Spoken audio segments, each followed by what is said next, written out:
তানিয়া এটা নান করেছে আর চিকেন মালাই কাবাব, অসাধারণ।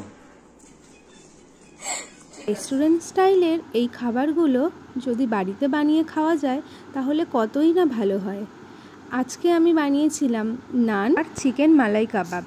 খেতে কেমন হয়েছিল সেটা কিন্তু তোমরা প্রথমেই শুনলে। নান তৈরি করার জন্য আমি প্রথমে 1 বাটি গরম জল করি, তার মধ্যে দিয়ে দিই 2 চামচ চিনি আর 2 চামচ ইস্ট। চিনি আর ইস্টকে আমি ভালো করে জলের মধ্যে গুলে নিয়ে 10 মিনিটের জন্য আমি আলাদা একটা জায়গায় ঢেকে রাখবো। এখানে আমি ময়দা নিয়েছি 500 গ্রামের মতন। তোমরা চাইলে হাফ ময়দা হাফ আটা দিয়েও তৈরি করতে পারো, কিন্তু যদি পুরোটাই ময়দা দিয়ে তৈরি করো তাহলে কিন্তু ভীষণ নরম হয় আর খেতেও কিন্তু ভীষণ টেস্টি হয়।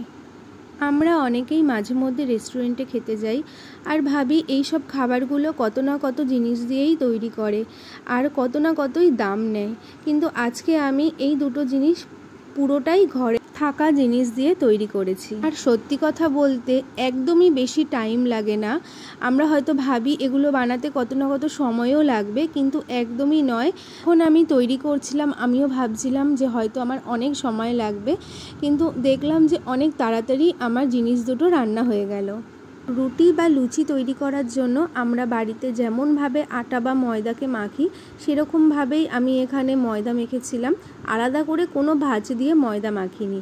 ভালো করে আমার মাখা হয়ে যাওয়ার পর আমি আবারও একবার সাদা তেল দিয়ে ভালো করে ময়দাকে 2 মিনিটের মতন মেখে আলাদা একটা জায়গায় ঢাকা দিয়ে রেখেছিলাম 1 ঘন্টার জন্য। যখন তোমরা ঢাকা দিয়ে রাখবে তখন খুব ভালোভাবে জিনিসটাকে ঢাকা দিতে হবে যেন কোনোভাবে ভেতরে হাওয়া ঢুকতে না পারে। আমি 1 ঘন্টার জন্য রেখেছিলাম, তোমরা চাইলে আরও একটু বেশি টাইম রাখতেই পারো। চিকেন মালাই কাবাব বানানোর জন্য 150 গ্রামের মতন চিকেন নিয়েছি। এই রেসিপির জন্য কিন্তু খুব বেশি চিকেনের প্রয়োজন হয় না, অল্প চিকেন দিয়েই বেশ কয়েকটা তৈরি করা যায়। চিকেনের মধ্যে কুচনো পেঁয়াজ, আদা, রসুন আর 2টো কাঁচা লঙ্কা, সামান্য নুন দিয়ে ভালো করে পেস্ট করে নেব। পেস্ট কিন্তু আমার রেডি হয়ে গেছে। এবার এই পেস্টকে আমি চালের গুঁড়ো দিয়ে ভালো করে মেখে নেব। চালের গুঁড়ো আমি এখানে এই জন্যই দিচ্ছি, চিকেনে হালকা জল থাকে, চালের গুঁড়ো জলটাকে টেনে নেবে।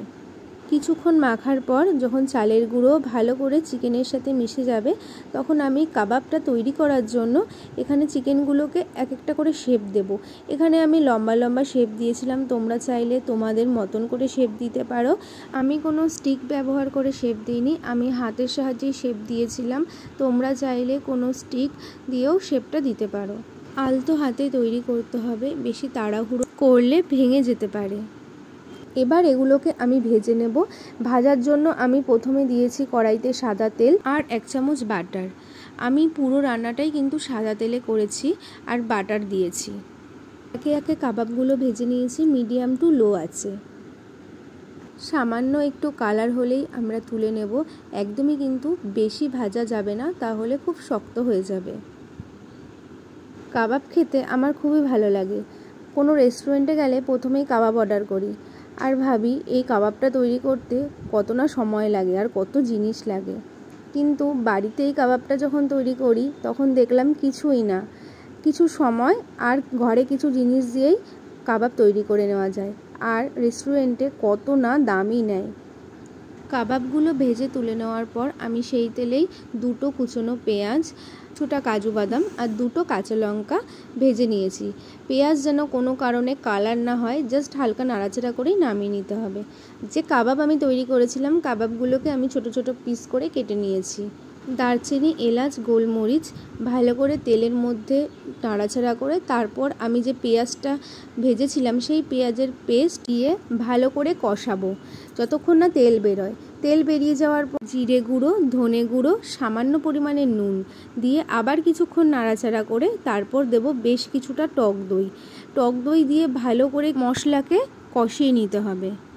আমি 2 থেকে 3 মিনিটের মতন টক দই দিয়ে মশলাকে ভালো করে নাড়াচাড়া করে মশলার সাথে টক দই মিশিয়ে নিয়েছি। 5 মিনিটের মতন আবার মশলাকে কষিয়ে নিয়েছি।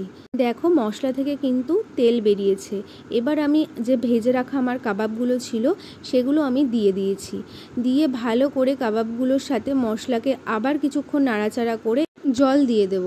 তারপর মশলাকে আবারও আমি জলের সাথে ভালো করে মিশিয়ে দিয়ে 5 থেকে 7 মিনিটের জন্য ঢেকে দিতে হবে। ঢেকে দিলে কাবাবগুলো খুব ভালোভাবে সেদ্ধ হয়ে যাবে আর বেশ ফুলে উঠবে। ঢাকা খোলার পর দেখো আমার গ্রেভিটাও কতটা সুন্দর লাগছে দেখতে, আর কাবাবগুলোও কিন্তু বেশ ফুলে ফুলে উঠেছে। চিকেন মালাই কাবাব কিন্তু আমার প্রায় রেডি।